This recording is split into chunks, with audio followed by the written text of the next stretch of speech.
Who do you look at around the league as you're studying and say, we're going to have to run through them? Celtics.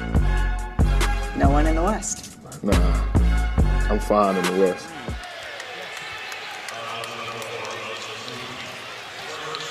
Great job of helping and blocking the shot. That's stellar defense by Draymond. Does it kind of piss you off that he won't be available for the Christmas Day game? Yeah, a little bit. I hope he plays though. But I got Klay. I like that matchup better because he was talking a little smack when we lost. So I'll just show him what type of defense I have. Yes, sir. If you're a Warriors fan, you got one hell of a Christmas gift. After all that talking from the Grizzlies about having this game circled and getting a lick back, watching them get humiliated by Big Brother on Christmas for the world to see was absolutely incredible. Dillon Brooks and Ja Morant are the loudest talkers on the team, but the difference is Ja actually presents some matchup problems for the Warriors, especially with Wiggins out. Meanwhile, Dillon Brooks routinely folds under pressure and shoots his teams out of games. I literally get excited when I see Brooks hit a few threes early on because I guarantee you he's going to keep shooting whether they continue going in or not. Once he sees a few go down, it's a wrap. Brett starts pulling up like he's Kobe. Why the Grizzlies give Dillon Brooks a superstar green light to shoot, I'll never know. But what I do know is when Brooks takes the matchup personally, it plays in the Warriors' favor.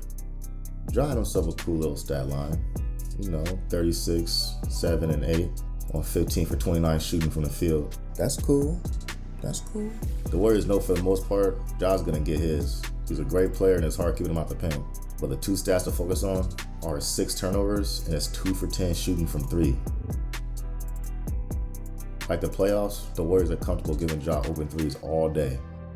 After this Christmas matchup, Ja's down to 33% from 3 on the year after starting off the season on fire from 3.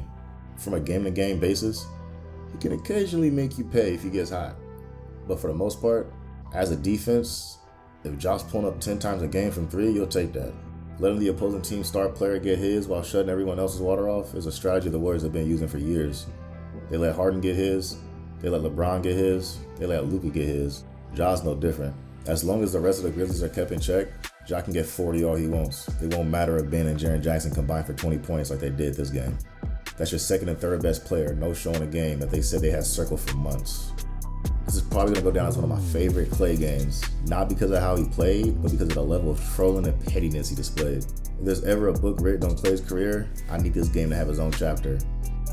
Him and Brooks going back and forth after every bucket was comedy. I've never seen Klay taunt his opponent so much. I think Klay more than anything just wanted to send a message. Like, bruh, y'all do a whole lot of talking for a team that hasn't been past the second round. Win something before you talk to the champs. What message did you want to send tonight?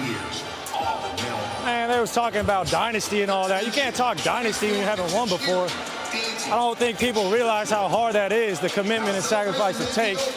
I thought that was premature talk to even mention that word. But they bring the best out of us, and I think we do the same. And even though you don't like them, you got to respect them because they're a threat. Dre was doing a lot of trolling too, but that's typical Draymond, so it's not as surprising as when Klay does it. Draymond had a vintage Draymond stat line with 3 points, 13 rebounds, and 13 assists to only 2 turnovers. Dre was absolutely incredible defensively. His anticipation and ability to cover ground is probably the best in the league still, even at his age. Offensively, even though he only scored 3 points, his playmaking was on point. His two-man game with Poole isn't as potent as it is with Steph Curry, but it's still a legit weapon. They already have a nice chemistry. Speaking of Poole, if the Warriors had any chance of getting this W, they needed JP to show out. With Steph and Wiggins out, Poole's the only consistent shot creator the Warriors have. It also means he draws the defender Steph usually gets. Dillon Brooks got the primary assignment and JP responded by dropping 32 on his head. He couldn't stay in front of him off the dribble, and he couldn't keep up with him off ball. Poole literally got anywhere he wanted. He's too quick for Brooks to do anything with him. He tried getting physical, but JP was so locked in, none of Brooks' antics even mattered. Poole had 32, but he probably could have had 40 if he didn't get ejected early in the fourth quarter. Mark Davis was probably the second best Grizzly player tonight. Bro was putting up career highs in blown calls and technical fouls. The Warriors had 6 total technical fouls as a team. I don't know what it is about Mark Davis, but this little personal vendetta he got against the Warriors got to stop, man. Shout out to the Dubs for overcoming the Grizzlies and the refs. Everyone that checked into the game had a positive impact on the win. Dante DiVincenzo, who was forced to start with the Warriors missing 2 starters, chipped in 19 points on 5 of 9 shooting from 3. The Grizzlies were daring him to shoot, and Dante did a good job stepping up and knocking them down. After starting off the year cold from 3, he's quietly up to 39% for the season. Yeah, I thought that was the key to the game, was every single guy who came off the bench was fantastic. I thought, Dante knocking down shots early, Wise coming in and playing really good defense for his 8 minutes or so, and then, JK's defense as well was a big part of that win. I gotta give Moody credit.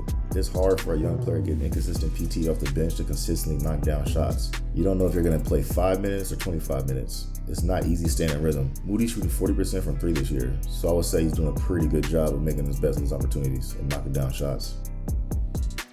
Ty Jerome probably had the most unexpected game of the night. I just didn't expect him to play well against an athletic team like Memphis. He more than held his own with 14 points on 6 of 9 shooting, 2 for 4 on threes. He was a plus 23 for the game off the bench. Wiseman had the best defensive game of his career.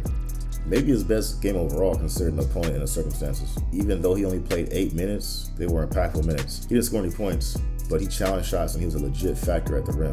He was a plus 8 in 8 minutes. Only the 3rd time this season he's been a game positive. Kurt mentioned how good the G League's been for Wiseman, getting extra reps, learning the different nuances of pick and roll defense, drop coverage, and other defensive concepts. In Santa Cruz, they practice 4 times a week, while the Warriors maybe practice once. So it's not just game reps, but also the extra practice in Santa Cruz that's been essential to Wiseman's development. The Warriors lost Otto Porter and GP2, but the Grizzlies lost DeAnthony Melton and Kyle Anderson. Their length and activity in the passing lanes is giving the Warriors problems at times.